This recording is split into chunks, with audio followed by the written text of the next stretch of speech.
By the end of this video, you'll have all the keys in order to improve your basketball skills exponentially faster than what you're currently doing. This worked for me, and I went from scoring 13 varsity points in one season in my sophomore year to 410 in my junior year. And now I've been training other basketball players, and I just got a comment the other day from one of my players saying, "Man, I've never improved this fast before. I don't know what's going on." This is the power of knowing how to maximize your training time. Let's get into it. Now, of course, if we wish to get any wisdom, we must first look into the Bible.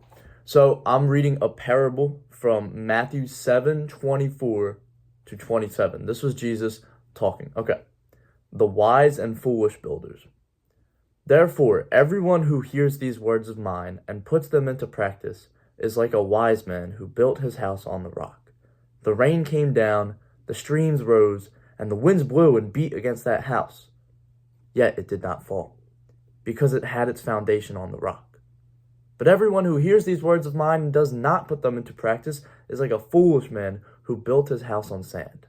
The rain came down, the streams rose, and the winds blew and beat against that house, and it fell with a great crash. The reason why I'm quoting this parable is because it applies to our basketball training as well.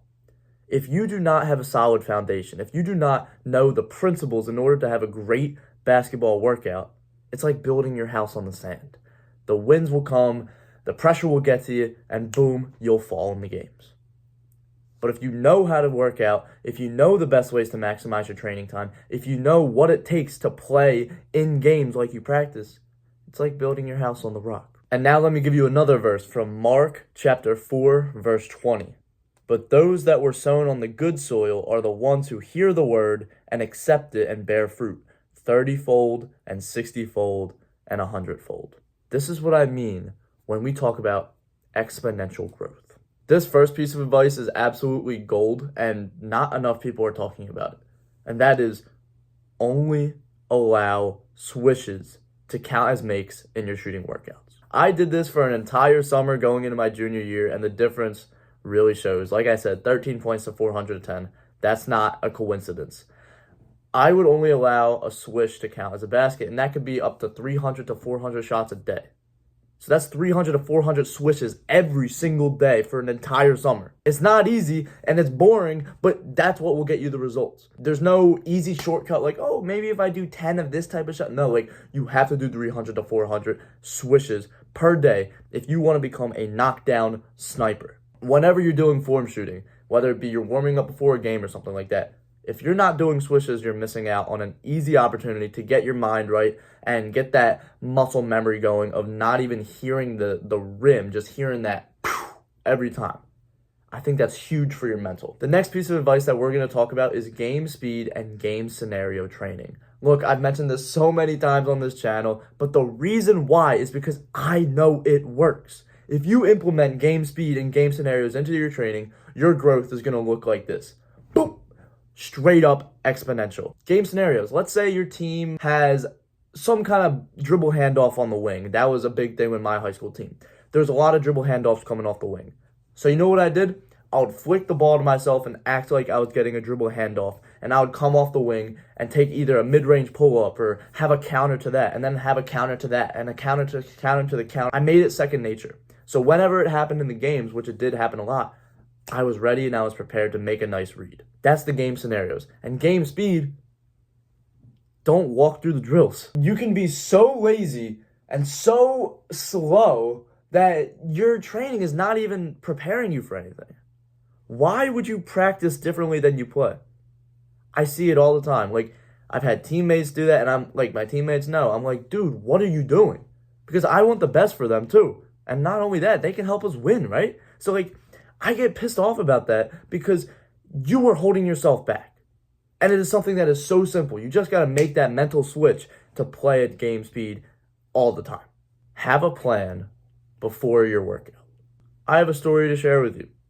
When I was with my friends at Esporto one day, we were playing like 5-on-5 with a bunch of randoms. On the other side of the court, since it was a half-court game, on the other side of the court, there was this random kid with his dad just doing a shooting workout, and they were going at it for a long time, just make after make after make. And I was looking, I was like, man, this guy's pretty good. Might be like the same age as me, maybe a year older. And I'm looking at my friends and they're like, yo, do you see that kid over there? That's DJ Wagner. And seeing him practice really taught me a lot. First thing, he has no wasted reps. Everything that he does is particular. If he's going to do a mid-range pull-up, he's going to make sure his footwork is right. He's going to do it at game speed. He's going to act like it's the game. You could just tell that he's locked in. The next thing was this. He will repeat the same shot over and over and over again.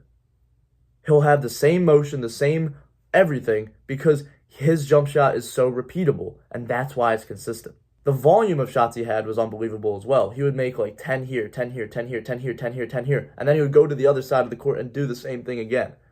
It was cool to watch. But there was one thing that I took from his training that I noticed he didn't do that well, and I implemented this into my own training. I was able to get a little bit of an advantage in my training compared to him because of this, and every advantage counts. I noticed within his training, after maybe like 15 jump shots, after every set of those, he was going over to his phone and either talking to somebody on the phone or texting, going on socials, whatever. So I could tell once his set was over, he wasn't locked in.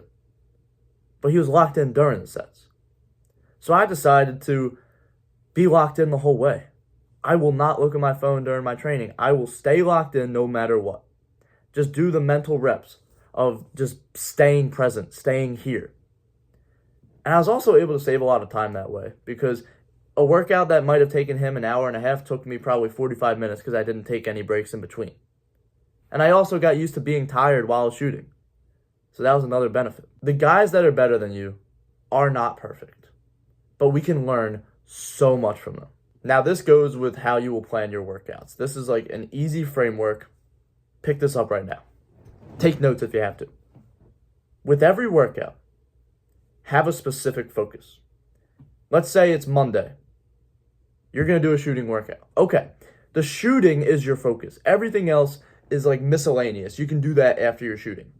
Don't switch between shooting, finishing, ball handling, back to shooting. Don't do that. To make it understandable for why I'm saying this, I'm going to give you a bit of a game reference. If you've ever heard of the game Punch Club, you were a fighter and you needed to level up your stats, and that was strength, speed, and agility, something like that. So you had 3 different stat categories. And there was different workouts that you could do that would level up those 3 different stats. If you wanted to level up your strength, you would do bench press. If you wanted to level up your agility, you would do jump rope, right? And you would get experience points for every different workout that you did. But here's the kicker. There was a few workouts that leveled up everything at once. You could do like the sledgehammer to the tire. That would upgrade a little bit of your strength, a little bit of your speed, and a little bit of your agility. The problem was, it wasn't enough to account for, at the end of the day, when all of your stats dropped down. That was the thing with the game, that was one of the mechanics. At the end of every day, all of your stats would take a bit of a dip. So if you were trying to stay balanced with everything and only work the 3 things at a time, you would lose it by the end of the day, and all your training would really be for nothing. So you have to focus on one specific thing to be good at. I always picked strength because, And the thing was, my character was unbalanced. He was. He only had strength at one point, and then he didn't really have much agility and speed until I slowly leveled them up. But my strength was always higher. But that's not a bad thing. My strength in basketball is my shooting. And I've spent a lot more time shooting than everything else, I'll be honest. But you can't expect to just be a normal, balanced player. You have to have an obsession. We talk about that with success all the time. Like, oh, the billionaires are obsessed with making money.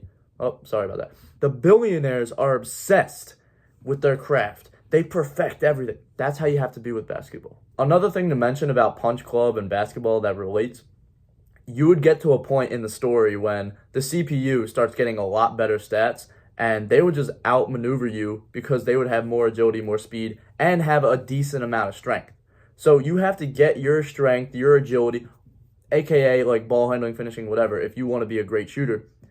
You have to get all that other stuff up to par so you can compete, but have one main weapon. This next thing that you can do will put you above a lot of the other guys that struggle in game situations. You need to add pressure in your workouts. Let's say before you leave the court, At the end of every workout, you have to make 10 free throws in a row. And if you don't do that, you got to run. That will give you some manufactured pressure that will prepare you for when it comes to the games. You can't replicate the same game-like pressure of having the crowd yelling at you, your coach yelling at you, but it gives you a sense of being able to deal with that pressure. You get to build some confidence that way too. You have unlimited attempts, but the more you miss, the more you run. So that's the pressure. I need to explain this one, so don't just take this at surface level. Set a time limit for your workouts. The reason why I say set a time limit is because we want efficiency. We don't want a specific length of time, like 3-hour workouts. That's not as valuable as 2 1.5-hour workouts. It's still the same amount of time, but you get more out of the time that you're doing. So I would recommend setting a time limit so you stay efficient, and also do multiple sessions per day.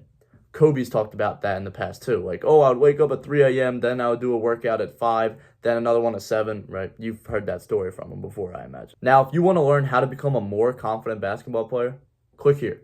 But as always, keep God first. Stay blessed, bro.